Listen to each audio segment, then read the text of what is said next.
같이 읽겠습니다. 시작. 오직 성령의 열매는 사랑과 희락과 화평과 오래 참음과 자비와 양선과 충성과 온유와 절제니 이 같은 것을 금지할 법이 없느니라. 비록 무화과 나무가 무성하지 못하며 포도나무에 열매가 없으며 감람나무에 소출이 없으며 밭에 먹을 것이 없으며 우리의 양이 없으며 외양간에 소가 없을지라도 나는 여호와로 말미암아 즐거워하며 나의 구원의 하나님으로 말미암아 기뻐하리로다. 아멘. 우리 옆에 있는 성도들과 함께 인사 나누겠습니다. 사랑하고 축복합니다. 지난 주일만 해도 덥다 했는데 이번 주일이 되니까 입에서 춥다가 나옵니다. 일부 예배 나오는데 아침에 이렇게 탁 아파트를 내려와서 밖을 나오는데 추워 소리가 나오더라고요. 사람이 참 간사한 것 같아요. 함께 읽은 오늘 본문의 말씀을 가지고 성령의 열매 두 번째 시간이 희락이라는 제목으로 말씀 나누도록 하겠습니다. 많은 현대인들을 괴롭히는 질병 하면 뭐가 떠오르시나요?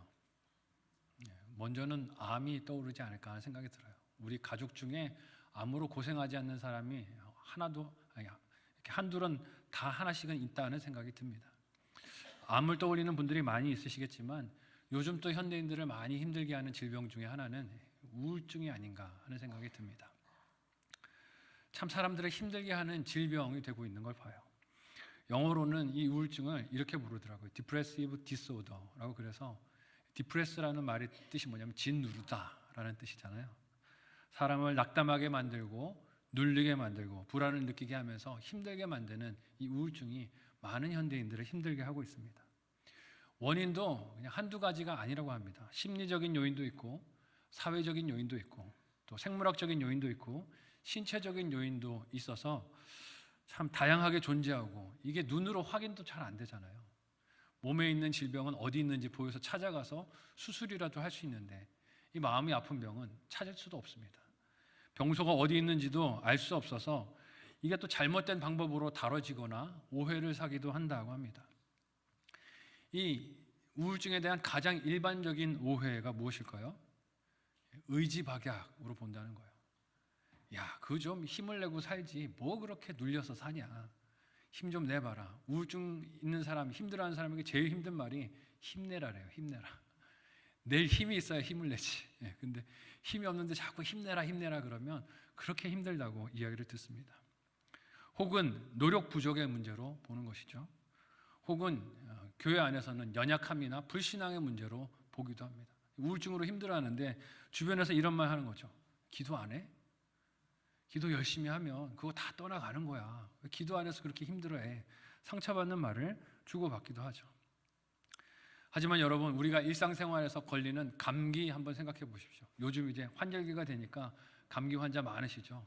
저희 딸도 이제 인후염이 와서 열이 펄펄 며칠 전에 끓었는데 감기 한번 생각해 보세요. 누가 감기 걸려서 아파하고 힘들어 있는데 이렇게 말하면 어떠시겠어요? 기도 안 해? 의지박약이야. 노력해야지. 왜 감기 걸렸어? 하고 탓한다면 한 대 때려주고 싶지 않으시겠어요? 누가 걸리고 싶어서 걸렸냐고요. 이게 걸리게 되는 환경이 찾아올 수도 있다는 것이죠. 감기에 걸리면 우리 어떻게 합니까? 병원을 찾아가서 의사를 만나고 약을 쓰고 도움을 받습니다. 이상하게 생각하는 사람 있습니까? 없어요. 당연하다고 생각합니다. 여러분, 신경정신과 선생님들이 이렇게 말하더라고요. 우울증은 마음의 감기와 같은 것이다. 신체적이고 심리적인 원인의 우울증, 수면장애, 불안장애로 힘든 성도들이 계신다면 기도도 하셔야 되겠지만 병원도 가셔서 도움도 좀 받으셨으면 좋겠어요. 상담도 하시고 약도 쓰시면서 그렇게 복합적으로 애를 써보시면 좋겠습니다. 여러분, 이것은 부끄러워할 문제도 아니고 쉬쉬하면서 신앙을 거들먹거리면서 괜찮다고 그렇게 할 문제도 아닙니다. 저도 한창 가정에 힘든 일이 있었을 때, 어려운 문제가 있었을 때, 사역에도 눌리고 가족 관계에도 눌리고 어려운 삶의 문제들이 눌렸을 때 사역하던 교회 목장 공동체와 담임 목사님이 가보라고 권유하시는 바람에 신경정신과 찾아가서 상담을 받았던 적이 있어요. 선생님 만나서 이런저런 삶의 이야기를 나누고 상담을 했더니 선생님이 이렇게 진단을 해보시고 저한테 얘기를 하십니다. 목사님, 이제 기독 크리스찬 선생님이셨어요. 목사님, 경계선에 계십니다. 약을 써야 될지 말아야 될지 딱 경계선에 계신데 이렇게 말씀을 드리고 싶어요. 좀 밖에 나가세요.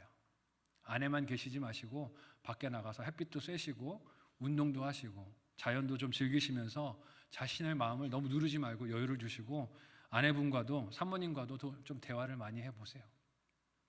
너무 사역, 일, 영혼 구원 여기에 쫓아다니지 마시고 일단 자기 영혼도 마음도 좀 돌보세요 하고 처방을 받았던 적이 있습니다. 여러분, 지금처럼 모든 것이 풍요하고 편리하고 많은 것들이 빠르고 발달되어 있는 사회에서 왜 이렇게 우울증으로 힘든 사람들이 많은 것일까요? 원인에 대한 진단과 또 해석들이 여러 가지가 있겠지만 한 가지 살펴야 할 것은 기쁨, 그리고 그 기쁨의 이유를 외부적인 것에서 찾으려고 하는 오해가 많기 때문 아닐까 생각해 봅니다. 여러분은 언제 스스로 기쁘다라고 여기고 계십니까? 생각했던 것보다 수입이 많아지면 그걸로 기쁘다라고 생각하십니까? 생각만 해도 기쁘신 분이 있으신 것 같아요. 수입이 많으면 기쁘시겠습니까? 이거 벌써 입가에 미소가 이렇게 싱긋이 번지십니다. 그럴 수 있죠. 수입이 많아지면 기쁨의 감정을 주는 이유나 자극이 될 수도 있습니다. 그런데 수입이 많아서 기뻤는데 갑자기 그 많았던 수입이 줄어들게 되는 사건이나 사고나 상황을 만나게 되면 여러분 어떠시겠습니까? 어제 기뻤는데 오늘은 그게 하나도 기쁘지 않을 수 있어요. 또 내가 수입이 많아서 기뻤다라고 생각을 했는데 옆집에 있는 어떤 이웃을 만났어요. 그래서 이번 달에 우리 남편이 상여금을 이렇게 받았어. 너무 좋아. 근데 그래? 우리 남편은 더 받았어. 그거보다 좀 더 받았어 라고 얘기를 한다면 여러분 더 많은 수입으로 기뻤었는데 그 기쁨이 어떻게 되겠습니까? 분명히 기뻤어요. 어제 기뻤는데 나보다 수입이 더 많다는 이웃의 이야기를 듣는 그 순간 어떻게 됩니까? 싹 그 기쁨이 사라집니다. 우리 남편이 일을 덜 해서 뭘 못했어? 왜 우리 남편은 수입이 더 적은 거야? 마음의 기쁨이 사라지지 않겠습니까? 오랫동안 기다리고 원했던 일이 이루어지거나 자녀들이 좋은 대학으로 진학을 했거나 그토록 오래 기다렸던 내 집이 생기면 기쁘시겠지만 여러분 그 기쁨이 오래 갑니까?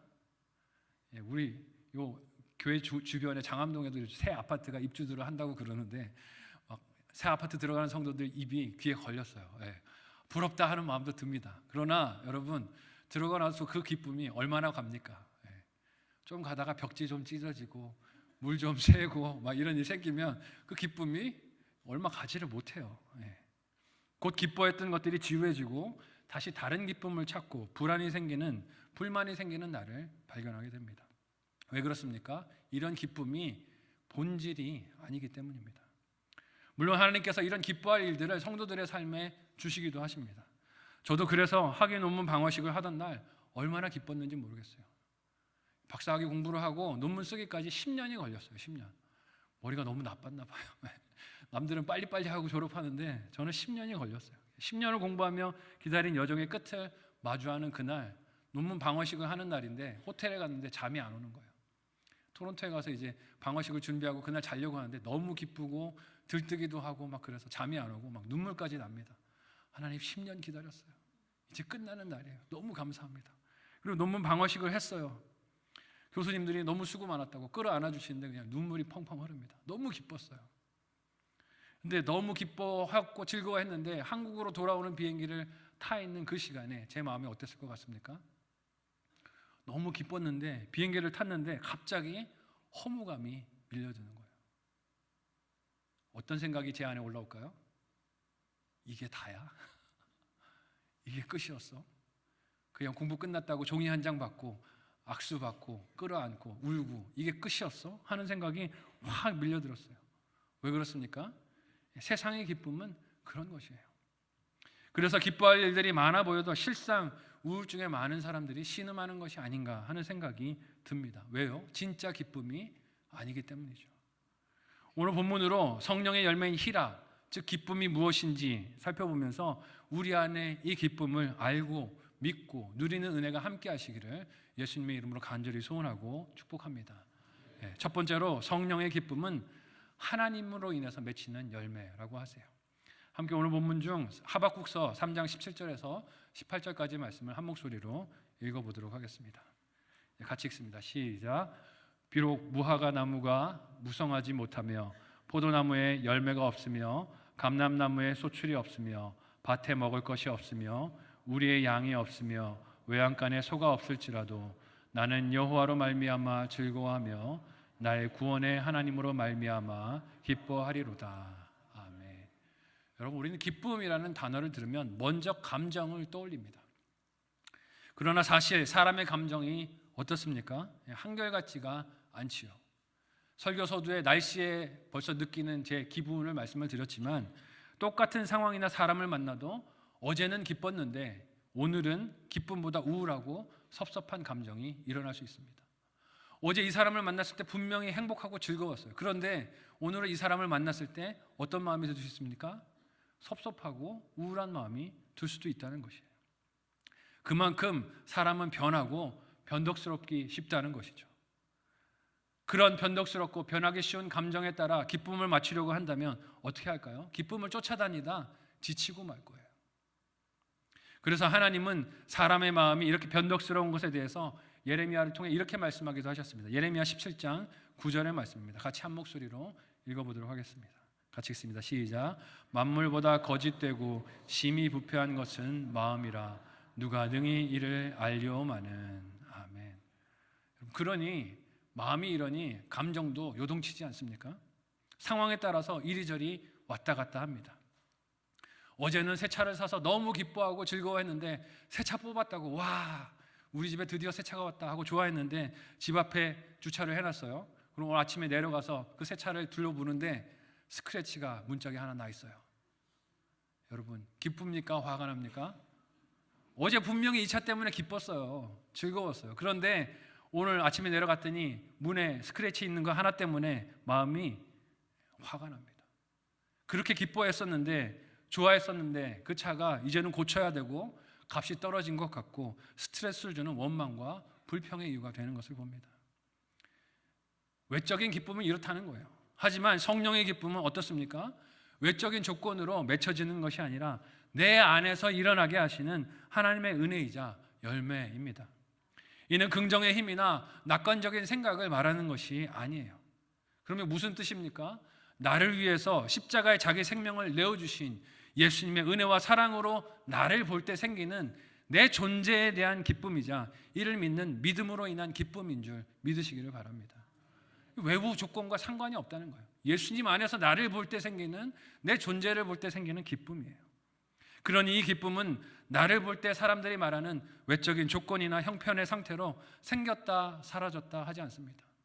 어제 이 사람이 이 말을 했다고 기쁨이 사라지는 게 아니고 오늘 이 사람이 그 말을 했다고 기쁨이 생기는 것도 아니라는 것이죠.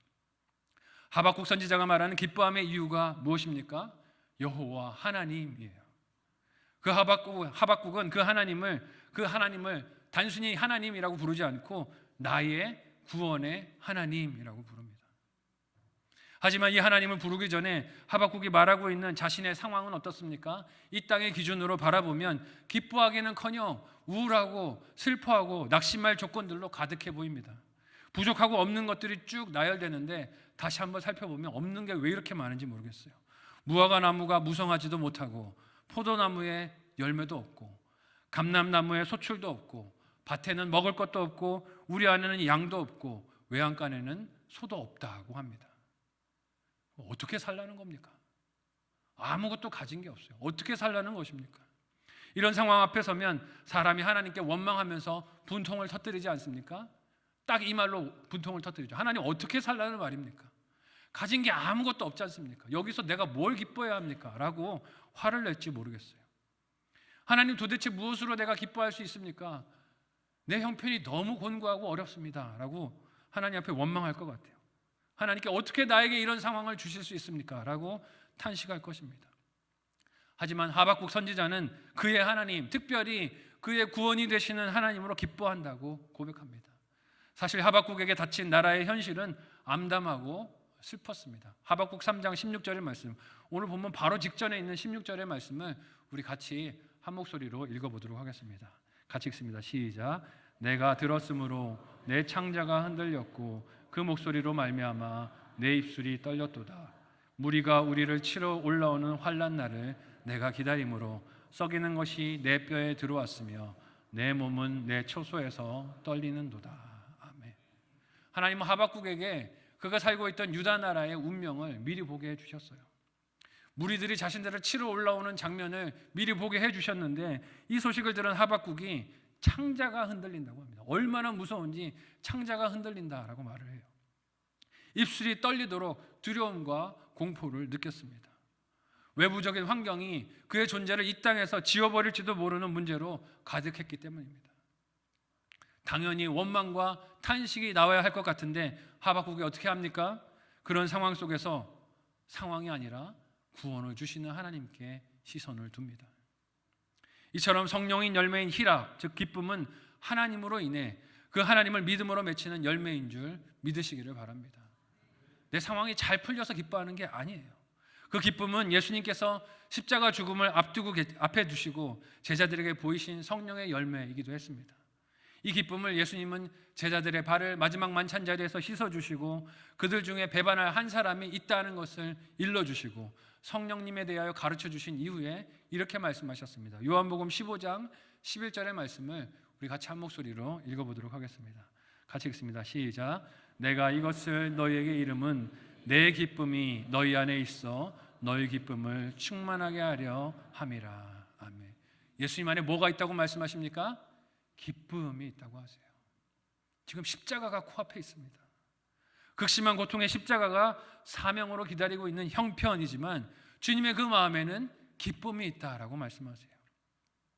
배반할 제자가 코앞에 있지만 그럼에도 불구하고 기쁨이 있다고 하세요. 어떻게 이런 기쁨, 희락이 있을 수가 있는 것일까요? 여러분, 이것이 감정을 말하는 것일까요? 그렇지 않을 것입니다. 구원하시는 하나님을 믿는 믿음을 말하는 것이 아니겠습니까? 주님의 십자가 순종을 통해 택하신 백성들을 하나님이 구원하실 것을 바라보며 기뻐하시는 것이에요. 예수님도 죽은 자 가운데서 일으키시고 부활의 첫 열매가 되실 하나님을 믿음으로 예수님이 기뻐하신 줄 믿으시기를 바랍니다. 믿음 때문에 기뻐하는 거예요. 기뻐할 일이 생겨서 기뻐하는 게 아니라 믿음으로 기뻐하는 것입니다. 이런 기쁨은 빼앗길 수 있을까요? 없을까요? 없을 것입니다. 우리가 이 땅에서 어떤 일을 만나도 현실의 삶에서 우리 감정을 흔드는 온갖 상실과 아픔과 심지어 박해와 순교를 당하는 괴로움이 찾아온다 할지라도 하나님의 택함을 받아서 구원받은 자녀가 되었다는 자존감과 믿음이 있는 사람은 그 기쁨을 빼앗기지 않는 줄 믿으시기를 바랍니다. 내 기쁨인 거예요. 빼앗기지 않는 기쁨. 그래서 한국의 교회 역사 속에 순교하신 많은 믿음의 선진들을 보면 어떻습니까? 이 기뻐하는 모습을 우리에게 보여줘요. 손양원 목사님, 주기철 목사님, 문윤경 전도사님 같은 분들의 삶과 순교의 모습을 보십시오. 마지막 순교당하는 그 순간까지 복음을 전하는 기쁨이 충만하셨던 것을, 원수들을 향한 사랑의 마음이 충만했던 것을 봅니다. 하나님으로 인해 맺혀지는 성령의 열매, 사랑과 기쁨이 충만했던 것을 볼 수 있어요. 저와 여러분에게 이 성령의 열매인 기쁨이 충만하시기를 예수님의 이름으로 소원하고 축복합니다. 한번 생각하고 적용해 보시기를 바랍니다. 첫 번째 묵상 적용 질문을 드립니다. 첫 번째는요, 요즘 내 입에 기쁘다는 말이 있습니까?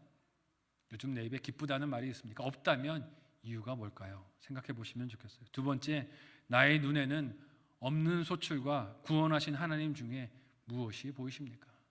나의 눈에는 없는 소출과 구원하신 하나님 중에 무엇이 보이십니까? 생각해 보시면 좋겠어요. 두 번째, 성령의 기쁨은 예수 안에 가족이 됨으로 맺히는 열매라고 하십니다.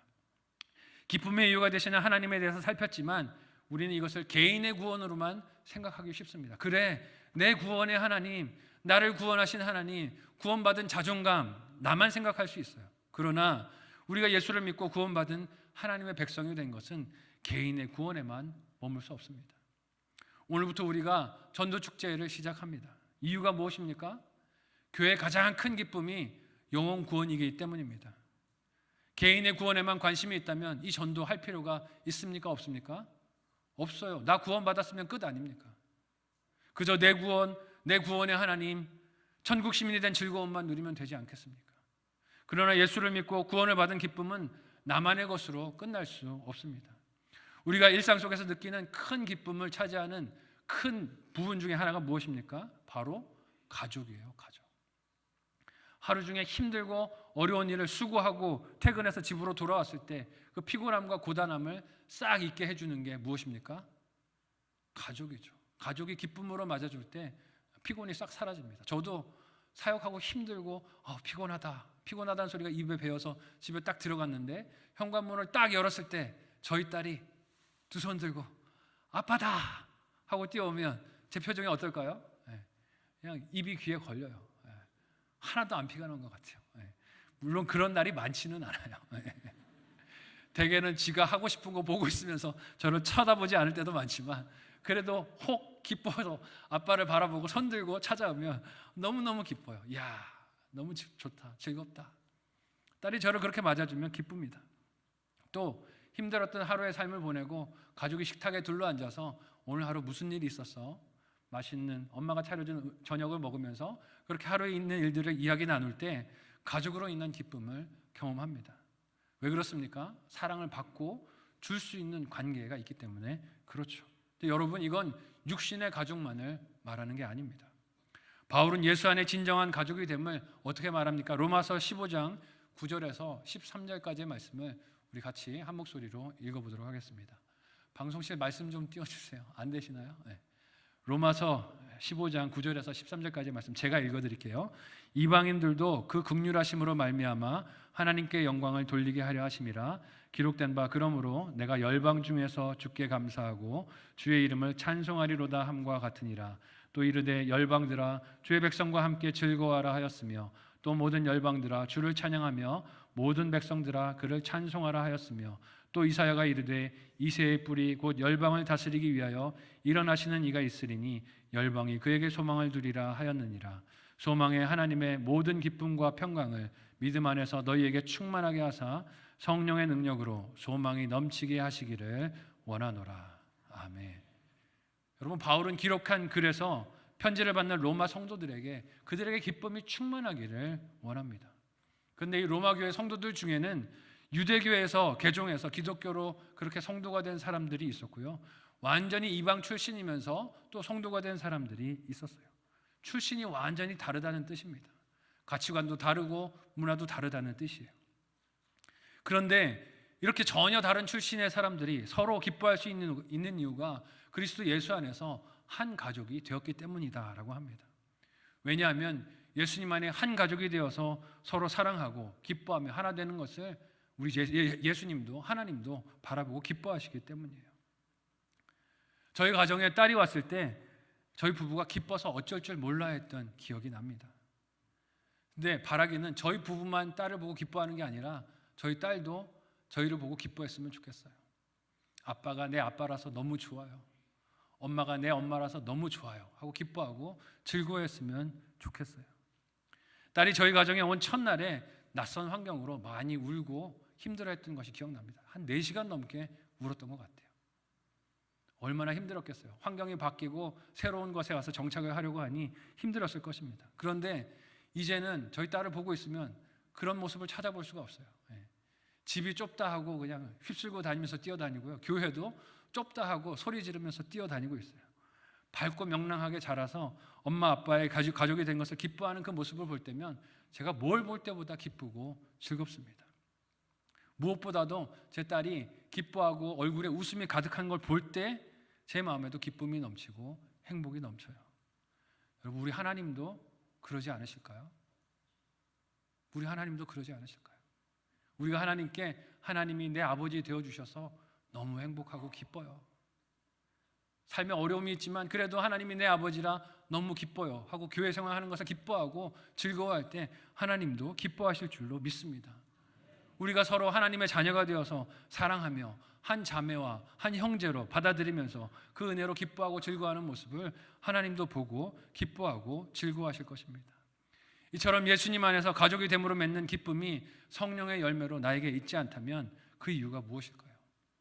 혹시 가족 공동체로 함께 사랑하고 교제하는 것을 거부하고 홀로 방황하는 신앙이기 때문 것은 아닐까요? 오늘 교회에 출석하고 있어도 오히려 사람들 사이에 있는 사각지대에 머물러 계신 분들이 적지 않습니다. 나의 고난이나 아픔을 누가 아는 것이 싫어서 혹은 하고 싶지 않은 봉사나 여러 가지 교회 사역들을 하라고 요구받을까 봐, 혹은 상처받는 사람이 있어서 혼자만의 신앙생활이 좋아서 소그룹에 속하고 싶지 않아서 혼자 지내면서 이 큰 교회 가운데 사각지대에 계신 분들이 있어요. 교회만 오고 가고 주일 예배만 드리고 목장은 나랑 상관없는 이야기야 하는 분들이 있으세요. 그래서 개인적으로 마음 편히 다닐 수 있는 큰 교회들을 많은 사람들이 선호하는지도 모르겠습니다. 대형 교회로 사람들이 쏠리는 이유가 무엇입니까? 혼자 마음 편히 교회를 왔다 갔다 해도 누가 뭐라 하는 사람이 없으니까, 사각지대가 많으니까, 그래서 큰 교회 사람들이 많이 가는 게 아닌가 하는 생각이 들어요. 그래서 성도수가 적은 개척교회나 규모가 적은 교회로 가면 사람들이 힘들어합니다. 왜요? 사각지대가 없어요. 다 드러나잖아요. 어디서 오셨어요? 기도 제목은 뭐예요? 제가 당신을 위해 기도해드릴게요. 묻지 마세요. 제발 관심 두지 마세요. 혼자 있게 해주세요. 그러면서 떠나가는 이들이 많다 그래요. 그러나 여러분, 그런 신앙생활이 편리하고 합리적으로 보일지 모르겠지만 무엇이 없습니까? 성령의 열매인 기쁨이 없는 것이에요. 서로 가족이 되어 함께 누리는 감격과 감동이 없으니 그런 기쁨도 없습니다. 예수님 안에 한 가족이 되었다면 그 속에서 주의 백성들과 함께 누리는 기쁨이 있을 수밖에 없습니다. 이 가족을 부르는 말이, 다른 말이 무엇입니까? 가족을 우리 다른 말로 식구라고 불러요. 식구. 식구라는 말의 뜻이 무엇입니까? 같이 밥 먹는 사람, 같이 끼니를 먹는 사람이라는 뜻이에요. 가족이 된 성도가 함께 나눠야 할 끼니, 양식이 무엇입니까? 하나님의 말씀이죠. 하나님의 말씀을 목장 식구들이 함께 모여 나누고, 함께 음식을 나누고, 서로의 삶과 기도 제목을 나누고, 서로 슬프고 좋은 일들을 나누며 가족이 된 것을 경험할 때 이 기쁨의 열매, 성령의 열매가 맺히는 줄로 믿습니다. 내가 원래 이 가족의 구성원이 될 수 없었음에도 십자가에 죽으신 예수 그리스도의 은혜로 가족이 된 것을 기억하고 믿는다면 기쁨이 있을 수밖에 없어요. 에베소서 2장 12절에서 13절까지의 말씀을 우리 같이 한 목소리로 읽어보도록 하겠습니다. 안 되겠네요. 제가 읽겠습니다. 그때 너희는 그리스도 밖에 있었고 이스라엘 나라 밖의 사람이라 약속의 언약들에 대하여는 외인이요 세상에서 소망이 없고 하나님도 없는 자이더니 이제는 전에 멀리 있던 너희가 그리스도 예수 안에서 그리스도의 피로 가까워졌느니라. 아멘. 읽어보면서 사도 바울은 에베소교의 성도들이 기뻐할 이유, 감격할 이유를 예수 안에서 공동체가 되었기 때문이다 라고 말하고 있어요. 예수님 언약 밖에 있었던 내가 예수님의 그 십자가로 복음을 들어 믿어서 그 언약 안에 속하게 되었고, 서로 믿음의 지체를, 즉 교회 공동체로서 이루고 함께 믿음의 여정을 걸어가게 되었으니 우리가 어찌하니 기뻐하겠느냐라고 말하는 것이죠. 여러분, 저희 가정에 딸이 오고 나서 얼마나 웃음이 많아졌는지 모릅니다. 그렇다고 이전에는 웃지 않았다는 뜻은 아니에요. 그전에도 웃기는 했지만 질과 양이 다른 웃음을 경험하고 있습니다. 새로운 생명이 가정에 생기니 전에 알지 못하던 즐거움과 기쁨이 가정 안에 샘솟는 것을 경험해요. 그냥 다 즐겁고 기뻐요. 성장 징후들이 나타나는 게 다 기쁘고요. 얼마 전에는 저희 딸이 밑에 이빨이 빠졌어요. 밑에 가운데 있는 이빨 3개를 빼게 됐어요. 유치가 났었는데 치과에 갔더니 이제 흔들려서 빼야 된다고 그래서 3개를 한꺼번에 뺐어요.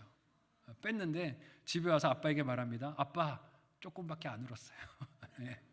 그래도 용감하게 뽑고 왔어요. 그리고 웃으면서 이빨을 보여주는데 밑에 3개가 없어요. 그런데 제가 얼마나 활짝 웃었는지 몰라요. 자라나는 징후가 보이니까 그렇게 너무 기쁘고 즐거운 거예요. 생각하지 못했던 기쁨과 즐거움이 저희 가정에 있는 것을 봅니다. 함께 식탁에 둘러앉아서 기도를 할 때 저희 딸이 하나님께 식사 기도를 한 번씩 하는데 우리 아빠 설교 잘하게 해주시고 기도 듣는데 주여 하면서도 너무 기뻐요. 기특해서. 그리고 6살 아이가 엄마와 앉아서 큐티하면서 회개해야 될 죄가 뭐가 있어? 그러면 딸이 엄마 말 안 듣고 속상하고 뭐 사달라고 떼쓴 거 말씀 보고 회개해요 라고 말하는데 제 마음이 울컥하면서 또 기쁘기도 하고 눈물이 나기도 합니다. 이 모든 기쁨이 가족이 됨으로 인해서 누리는 기쁨 아니겠습니까? 여러분, 성도가 되었다는 것은 한 개인이 구원받았다는 뜻만이 아니라 예수 그리스도의 지체로 그 안에 한 가족이 되었다는 뜻입니다. 우리 옆에 있는 사람에게 이렇게 인사해 보겠습니다. 내 가족이십니다. 네, 잘 모르셨던 것 같아요. 다시 한번 인사해 보겠습니다. 몰라봬서 죄송합니다. 네. 가족이세요. 예수 그리스도의 지체로 그 안에 한 가족이 되었습니다. 이 가족이 된 기쁨은 단지 새 가족을 맞이하는 기존의 성도만이 아니라 새롭게 소속이 된 성도들도 함께 예수로 인해서 경험하면서 누리는 기쁨입니다. 오늘 이 3부 예배 이제 광고 시간에 영유아부 처음 출소한 아이가 와서 이렇게 또 기도받는 시간이 있을 텐데요. 이렇게 처음 출생한 아이들이 처음 출석해서 기도를 받을 때, 야, 출산 축하금 받네, 좋겠다 하는 마음으로 보는 게 아니라, 아, 우리 교회가 잘하고 있구나 하고 기뻐하면서 축하하는 거예요. 새가족 성경 공부 10주를 마치고 세례 받는 성도가 있을 때, 와, 우리 교회가 이렇게 잘하고 있구나 하면서 같이 기뻐하고 즐거워하는 것입니다. 목장에 소속이 되어 함께 첫 예배를 목장 식구와 드릴 때 이런 기쁨과 감격을 교회 공동체가 함께 경험하는 것입니다. 예수로 가족이 되고 그 가족이 서로 가까워짐을 경험하기 때문에 이렇게 기뻐하는 것이에요.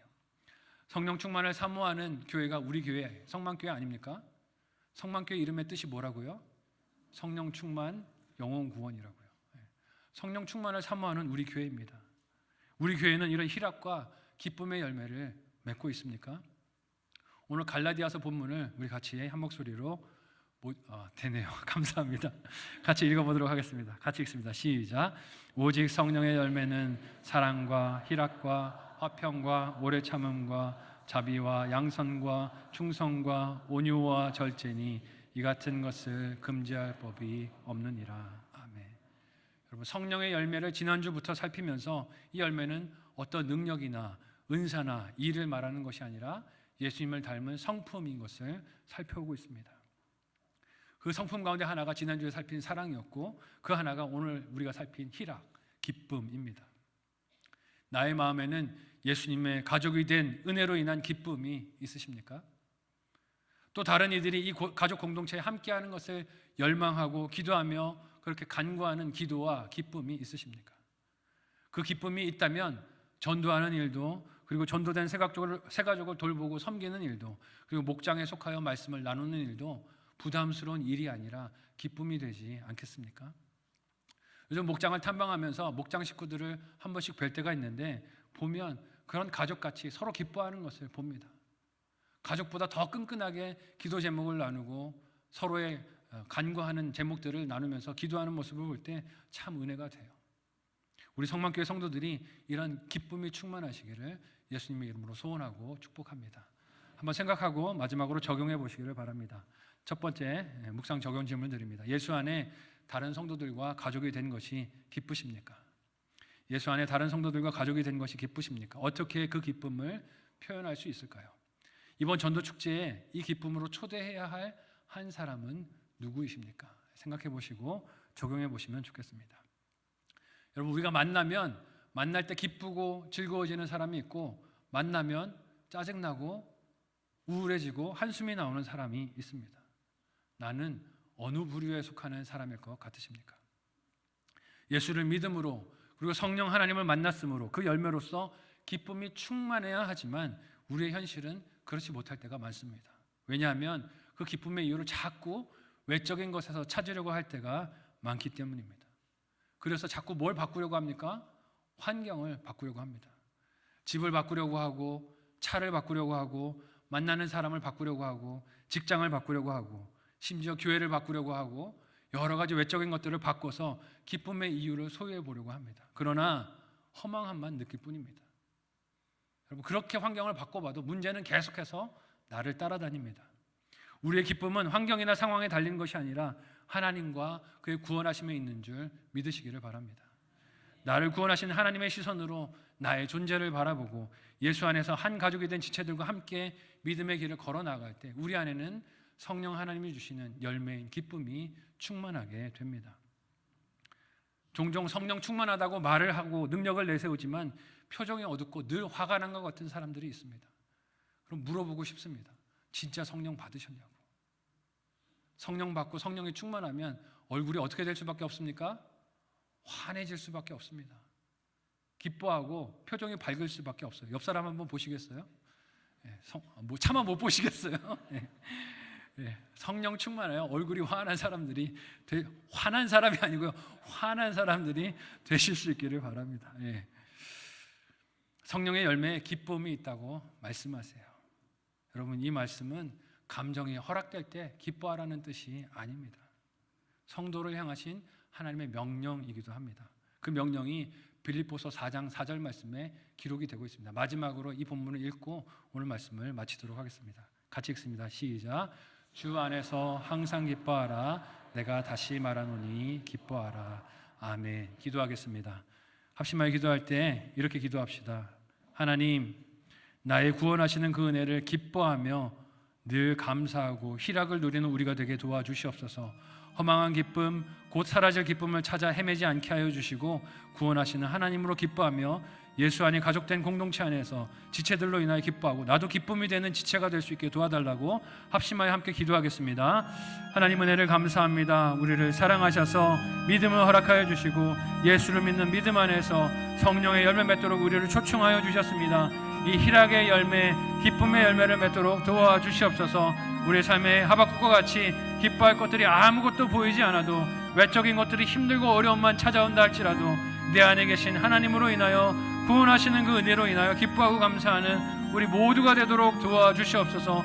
우리 교회 안에 이 기쁨과 행복이 충만하게 하여 주셔서 잃어버린 많은 영혼들을 주님 품으로 인도하는 일에 복되게 쓰임받는 우리 될 수 있도록 도와주시옵소서. 감사하며 예수님의 이름으로 기도합니다. 아멘.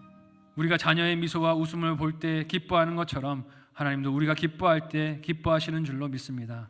세상 기쁨과 희락을 찾아 방황하지 않게 인도하여 주시고 성령의 맺게 하시는 열매의 기쁨으로 늘 우리의 마음이 넘치게 하여 주셔서 하나님의 마음을 기쁘시게 해드리고 잃어버린 많은 영혼들을 주님 품으로 인도하는 일에 복되게 쓰임받는 행복한 통로들 다 되게 도와주시옵소서. 감사하며 예수님의 이름으로 기도하옵나이다. 아멘.